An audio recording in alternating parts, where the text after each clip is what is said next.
Good morning. Today we are continuing the History of Jazz Music unit, and today we are looking at ragtime music. What is ragtime? Ragtime is a uniquely American syncopated musical phenomenon that has been a strong presence in musical composition, entertainment, and scholarship for over a century. It emerged in its published form during the mid-1890s and quickly spread across the continent via published compositions. By the early 1900s, ragtime flooded the music publishing industry. The popularity and demand for ragtime also boosted sale of pianos and greatly swelled the ranks of the recording industry. Ragtime seemed to emanate primarily from the southern and midwestern states, with the majority of activity occurring in Missouri, although the east and west coasts also had their share of composers and performers. Ragtime's popularity promptly spread to Europe, and there, as in America, soon became a fad. It is not easy to define ragtime. Like jazz, another distinctly American musical art form, ragtime's composers, practitioners, and admirers each see its boundaries differently.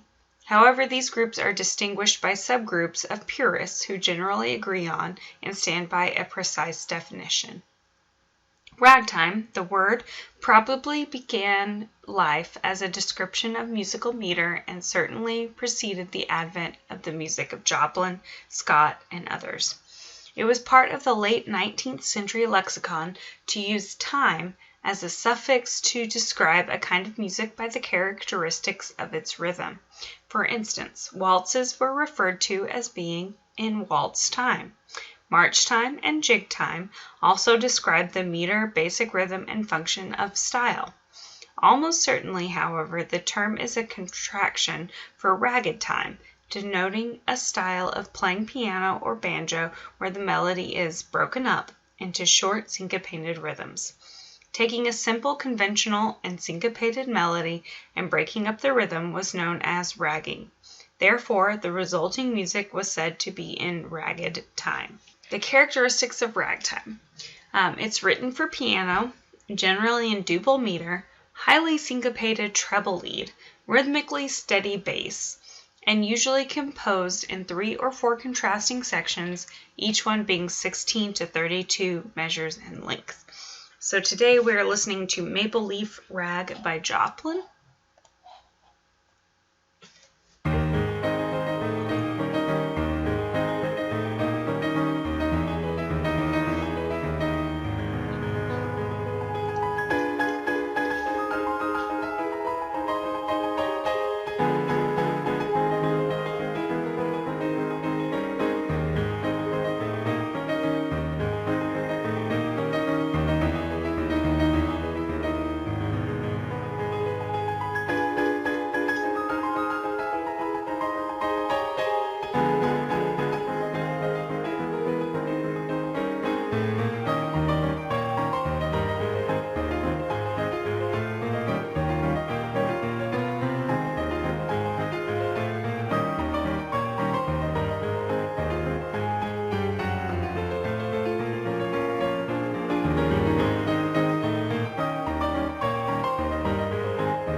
So that is an example of a ragtime piece. You definitely heard that it was written for piano. It was in a duple meter. The treble, the right hand, the high notes were the lead, and the bass was rhythmically steady. And if you listen carefully, you can pretty easily dissect the form of this song. It's like A, A, B, B, A, A, C, D, D, I think. I wrote it down somewhere, but I don't have it in front of me. Scott Joplin is viewed as the king of ragtime. He was the foremost composer of the genre in the early 20th century. Scott Joplin's exact date of birth and location is not known, though it is estimated that he was born between the summer of June 1867 and January 1868. The Joplins were a musical family, with his mother being a singer and a banjo player, and his father a violinist. Scott learned how to play the guitar at a young age and later took to the piano, displaying a gift for the instrument. Julius Weiss, a German music teacher who lived in Joplin's hometown, gave the young pianist further instruction. Joplin left home during his teen years and began work as a traveling musician, playing in bars and dance halls where new musical forms were featured that formed the basis of ragtime, which had distinct syncopated rhythms and a fusion of musical sensibilities. Joplin studied music at Sedalia's George R. Smith College for Negroes during the 1890s and also worked as a teacher and a mentor to other ragtime musicians. He published his first piano rag, Original Rags, in the late 1890s, but was made to share credit with another composer.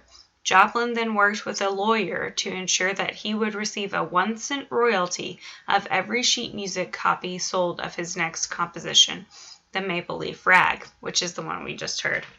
In 1899, Joplin partnered with publisher John Stark to push the tune. Though sales were initially slight, it went on to become the biggest ragtime song ever, eventually selling more than 1 million copies. Joplin continued to work on various musical forms and formed his own publishing company with his third wife, Lottie, in 1913. Joplin died on April 1st, 1917. So this is Scott Joplin over here. He was famous for the Entertainer, the Maple Leaf Rag, and the Peacherine Rag.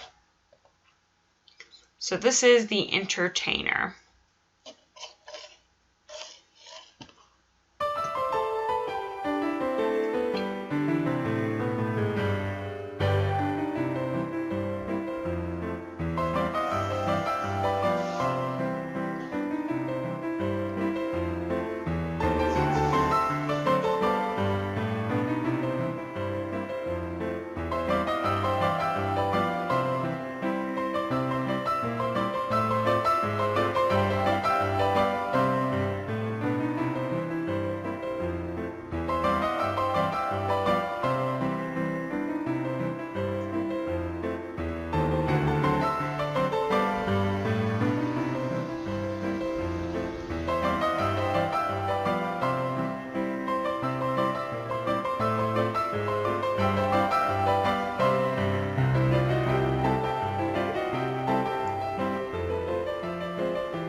Alright, so that's the end of our discussion on ragtime.